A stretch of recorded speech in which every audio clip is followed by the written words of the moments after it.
الحمد لله وكفى وسلام على عباده الذين اصطفى لا سيما على سيد الرسل وخاتم الأنبياء وعلى آله وصحبه ومن بهديه مهتدى. أما بعد فأعوذ بالله من الشيطان الرجيم. بسم الله الرحمن الرحيم. وما محمد إلا رسول قد خلت من قبله الرسل أفإن مات أو قتل انقلبتم على أعقابكم ومن ينقلب على عقبيه فلن يضر الله شيئا وسيجزي الله الشاكرين.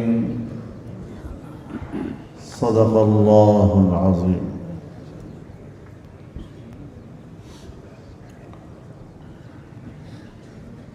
حضرت الشیخ مفتی محمد تقی عثمانی صاحب دامت برکاتہم العالیہ، حضرت مولانا ارشد عبید صاحب دامت برکاتہم العالیہ، جامعہ اشرفیہ کے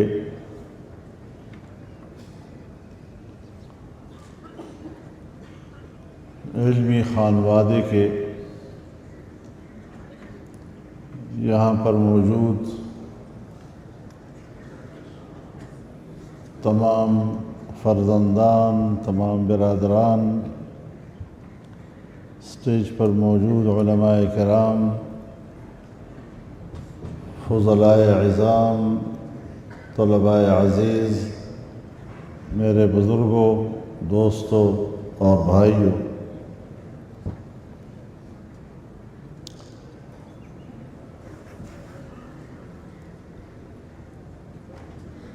ہمارے عزیز مولانا زبیر صاحب سلمہ اللہ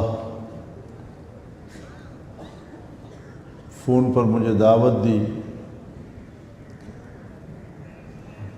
کہ یہاں پر جو ختم بخاری کی تقریب ہوگی تو آپ اس میں شامل ہوں۔ میں نے ان کی دعوت قبول کی، انہوں نے بھی بڑی خوشی کا اظہار کیا۔ میں نے حضرت مولانا فضل الرحیم صاحب رحمہ اللہ کی صحت کے بارے میں پوچھا تو ان کا جواب بھی اطمینان بخش تھا۔ 5 سے 10 منٹ کے درمیان ان کی رحلت کی اطلاع آئی۔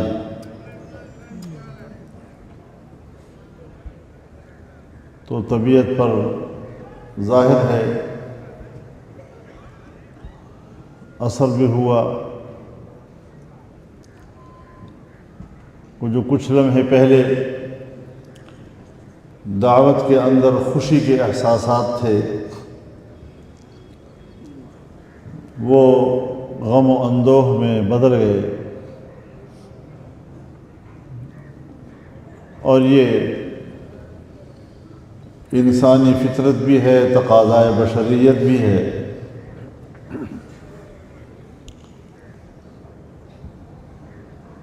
میں نے ان کو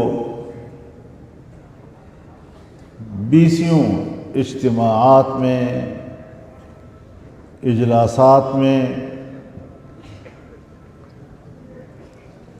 گفتگو کرتے ہوئے، تلاوت کلام پاک کرتے ہوئے،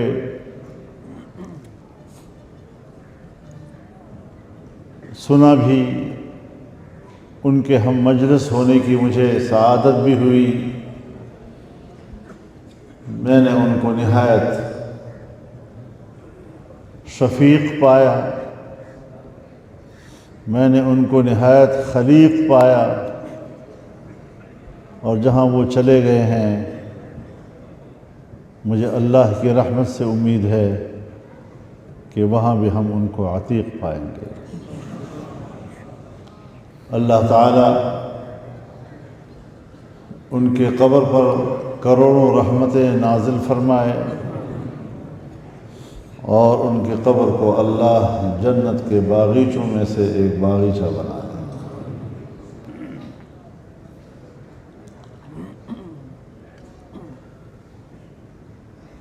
جو کچھ حضرت مولانا مفتی محمد تقی عثمانی صاحب نے فرمایا، ان کی نصائح بھری تقریر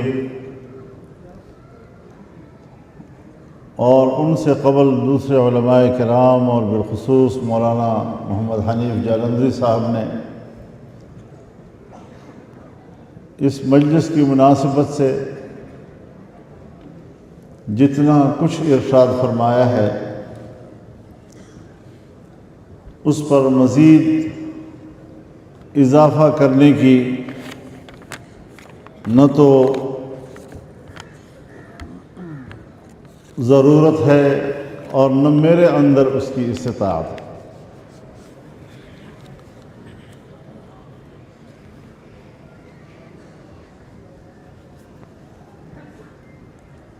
ایک اللہ کا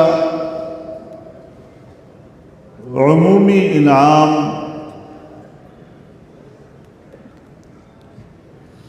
کہ اس نے انسان کو، بنی آدم کو علم کی نعمت سے نوازا ہے، انسان کو ادراک کی قوت عطا کی ہے،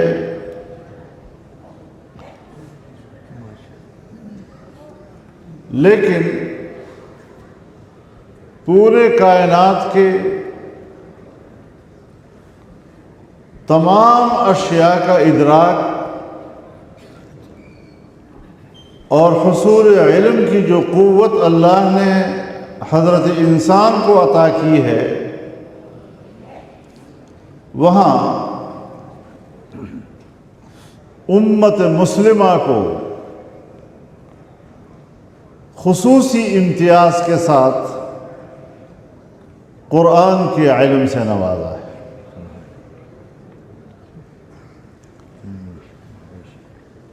وحی کے ذریعے انسان کی رہنمائی کی ہے۔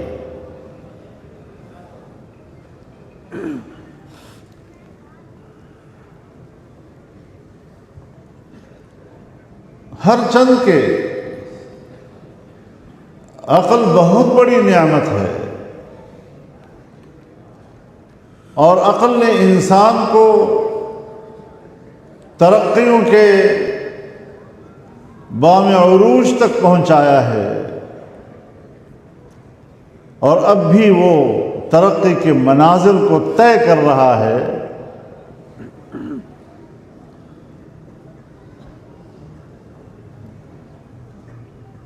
تو عقل بہت بڑی نعمت ہے۔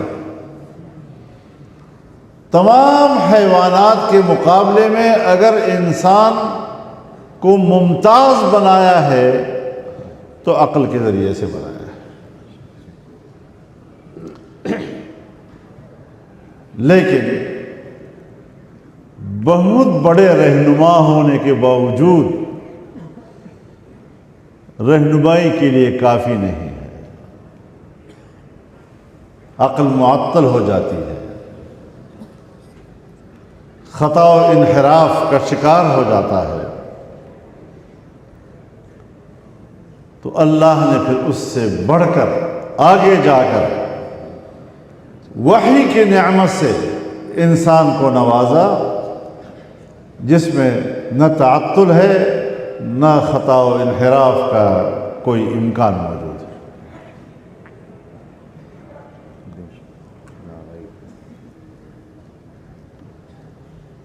لیکن جس طرح حضرت شیخ نے بھی اس کی طرف اشارہ کیا کہ ہمارے دینی مدارس کی ایک خصوصیت ہے،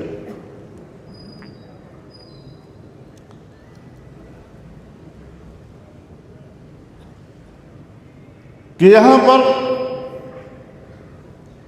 وحی اور علوم نبویہ کا تحفظ ہوتا ہے۔ جناب رسول اللہ صلی اللہ علیہ وسلم ایک جگہ تو فرماتے ہیں انما بعثت معلما، میں استاد بنا کر بھیجا گیا ہوں، معلم بنا کر بھیجا گیا ہوں۔ اور دوسری جگہ ارشاد فرماتے ہیں بعثت لأتمم مکارم الاخلاق، میں بلند اخلاق کی تکمیل کے لیے بھیجا گیا ہوں۔ یعنی ایک حیثیت میں وہ معلم اور دوسری حیثیت میں وہ مربی۔ تو ہمارے مدارس میں جو علوم وحی کی رہنمائی میں عطا کیے جاتے ہیں وہاں تعلیم بھی ہے، اور جس طرح کی تعلیم دی جاتی ہے طالب علم کو اسی طرح کی عملی زندگی اپنانے کے لیے بھی تعلیم دی جاتی ہے۔ آپ کا لباس کیسا ہونا چاہیے، آپ کا اٹھنا بیٹھنا کیسا ہونا چاہیے، کھانا پینا کیسے ہونا چاہیے، ایک دوسرے کے ساتھ معاملات کیسے ہونے چاہیے، سو جس طرح قرآن کی تعلیمات ہیں اور جس طرح جناب رسول اللہ صلی اللہ علیہ وسلم کی تعلیمات ہیں اس کے مطابق اس کو عملی زندگی میں کھپانا اور اس کی تطبیق کرنا، یہ علوم بھی ساتھ ساتھ دیے جاتے ہیں۔ دوسری دنیا کی دانشگاہوں میں بڑے بڑے علوم پڑھائے جاتے ہیں، لیکن علم کی عملی زندگی میں وہ تطبیق موجود نہیں ہے جو ہمارے دینی مدرسے کے اندر موجود ہے۔ لیکن یاد رکھیں، ایک طالب علم کا تعلق ہم وقت تین چیزوں سے، مدرسے سے تعلق، کتاب سے تعلق، استاد سے تعلق۔ مدرسہ مادر علمی ہے، ماں ہے، جس کی گود میں ہم 8-10 سال گزارتے ہیں، اور جس پیار اور محبت کے ساتھ یہ مادر علمی ہماری نشو و نما کرتا ہے، اور پھر جس کتاب سے ہمارا تعلق ہے اس پہ ہماری نشو و نما کی غذا ہے، اور یہ کتاب اس غذا کا ذخیرہ ہے۔ اور استاد ساری رات بیٹھ کر کتابوں کے اس ذخیرے سے طالب علم کی استطاعت کے مطابق غذا چن چن کر صبح اس کو عطا کرتا ہے، اور تب جا کر ایک کامل انسان بننے کی طرف انسان بڑھتا ہے۔ لیکن یاد رکھیں کہ یہ جو اکتساب فیض ہے مادر علمی سے، کتاب سے اور استاد سے، یہ اکتساب فیض تبھی ہو سکتا ہے اگر ان تینوں کے ساتھ علاقہ ادب کا ہو۔ ادب کی یہ تعلیم دوسری دانشگاہوں میں نہیں ملتی جتنے ہمارے مدارس میں ملتے ہیں۔ استاد کو جس قدر منزلت کے ساتھ دیکھا جاتا ہے وہ شاید دوسری دانشگاہوں میں نہ ہو۔ زمانے بدلتے رہتے ہیں، ہر طرف سوسائٹی میں جو نئی نئی روایات رواج پاتی ہیں، نئے نئے اخلاق رواج پاتے ہیں، وہ اثر انداز بھی ہوتی ہے۔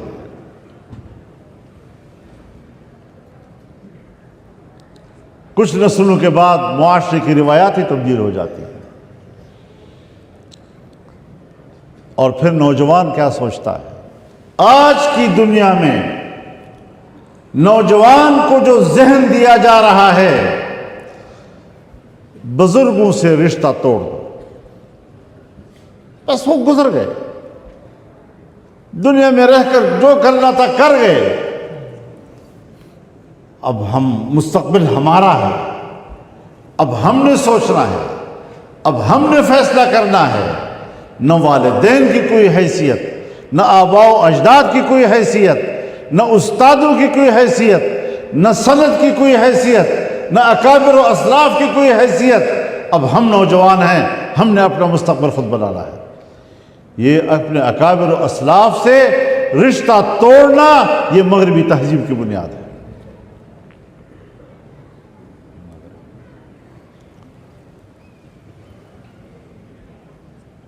اور ان روایات کو ہمارے ملکوں کے اندر ہماری حکومتوں نے اپنے اسکولوں میں رائج کیا ہوا ہے، اپنی تعلیم گاہوں میں رائج کیا ہوا ہے۔ تو اپنے منہج پہ قائم رہنا، یہ جو ہمارے ہاں سند کا سلسلہ ہے،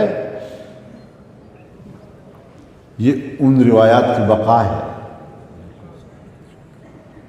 ان اخلاق کی بقا ہے، ان آداب کی بقا ہے،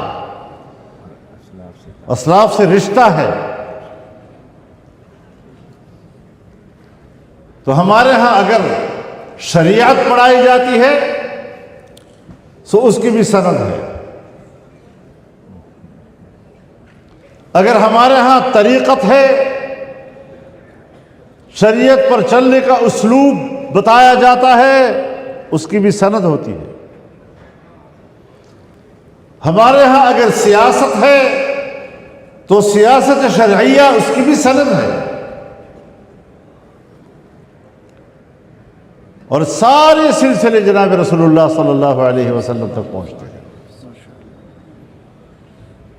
سو اس اعتبار سے اپنی تاریخ پر اعتماد کرنا ہے، اپنے اکابر و اسلاف پر اعتماد کرنا ہے، ان کے منہج کو اپنانا ہے۔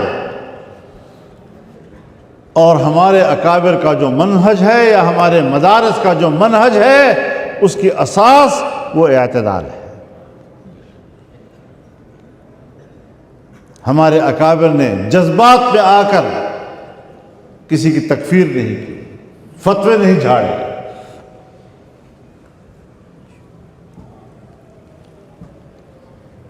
کسی کا قول، کسی کا عمل اگر ان کے سامنے آیا ہے، مختلف اطراف سے کفر اور شرک کے فتوے لگے ہیں، لیکن میرے بزرگوں نے بیٹھ کر سوچا ہے کہ اس قول میں اور اس عمل میں اگر 99% جہاد تکفیر کے ہیں، لیکن ایک تعویل کے ذریعے اس میں امکان ہے ایمان کا، تو پھر کفر کا فتویٰ لگانے سے اعتراض کیا ہے۔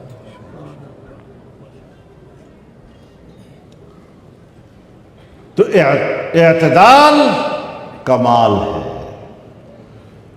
اگر اعتدال نہیں تو پھر یا افراط ہے یا تفریط ہے، اور دونوں نقص ہیں۔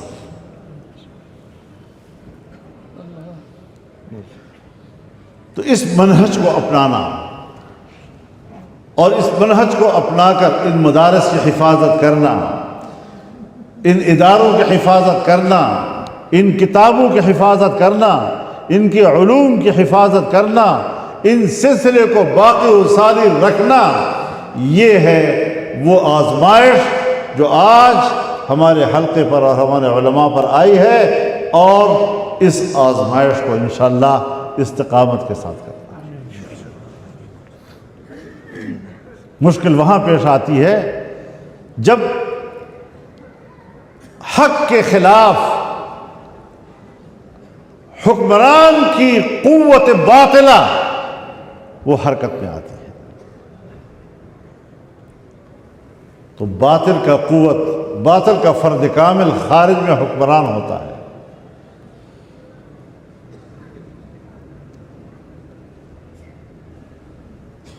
اور جب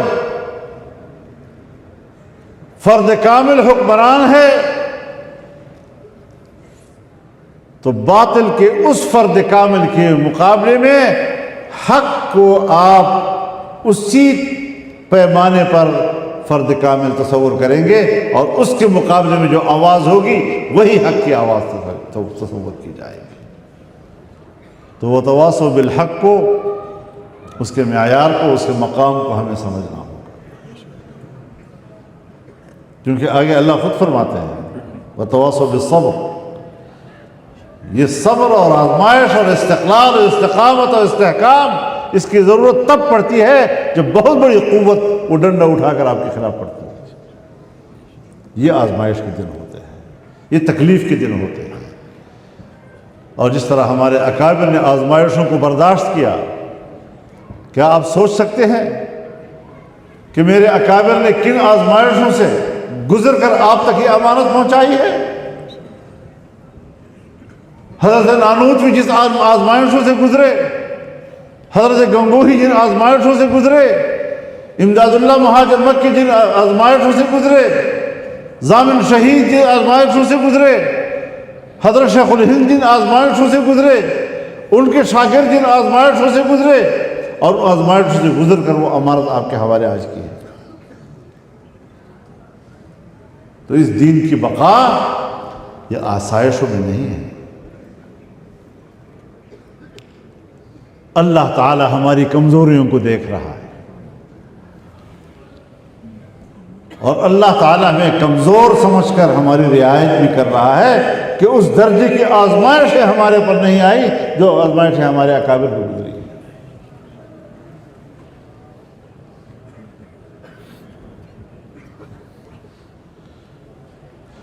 تو اب آپ کو پگڑیاں پہنا دی گئی ہیں۔ ہمارے حضرت شیخ مولانا عبدالحق صاحب رحمہ اللہ جب حدیث کہ آخری حدیث پڑھاتے تھے تو کچھ نصیحتیں بھی کرتے تھے، تو فرماتے تھے کہ آج پگڑیاں باندھ کر تم سمجھتے ہو کہ اب ہم عالم دین بن گئے ہیں، اب ہم علماء بن گئے ہیں۔ فرمایا نہیں، ابھی تم عالم دین نہیں بنے۔ 8 سال یہاں گزار کر اب تمہارے اندر عالم دین بننے کا استعداد پیدا ہو گیا ہے۔ اس کے بعد اگر آپ چاہتے ہیں کہ آپ عالم بن جائیں اور علم میں بڑا مقام حاصل کریں تو اب آپ حاصل کر سکتے ہیں۔ تو ہمارے ان اکابر نے جو ہمیں نصیحتیں کی، رہنمائی کی ہے، اس کو پلو سے باندھ دیں، اور پلو سے باندھ کر یہاں سے اٹھیں۔ چادر رومال چھڑک کے نہ اٹھا کریں، پھر انشاءاللہ آپ دیکھیں کہ اگلی زندگی میں آپ کو اس کی کیا کیا برکات نظر آتی ہیں، مشاہدات کرتے ہوں گے آپ۔ تو آپ ہمارے لیے بھی دعا کیا کریں، ایک اچھے ماحول میں، روحانی ماحول میں، علمی ماحول میں ہم بیٹھے ہوئے ہیں، اور میں تو سمجھتا ہوں مولانا فضل الرحیم صاحب کی کرامات میں سے ہے کہ ان کے جانے کے بعد ہمیں فوری طور پر اس طرح کی ایک روحانی اور علمی ماحول مل گیا ہے جس میں ہم سب اکٹھے ہیں۔ اللہ اس کا ثواب بھی ان کو عطا فرمائے۔ یہ چند گزارشات آپ کی خدمت میں نے عرض کی ہیں، اور اپنے اکابر کو دنیا سے جانے کے بعد زندہ رکھنے کا یہی طریقہ ہے کہ ان کے نصب العین کو اپنایا جائے، اس کو امانت سمجھا جائے، اس کی حفاظت کی جائے۔ تو اللہ تعالی ہمیں اس کی توفیق عطا فرمائے۔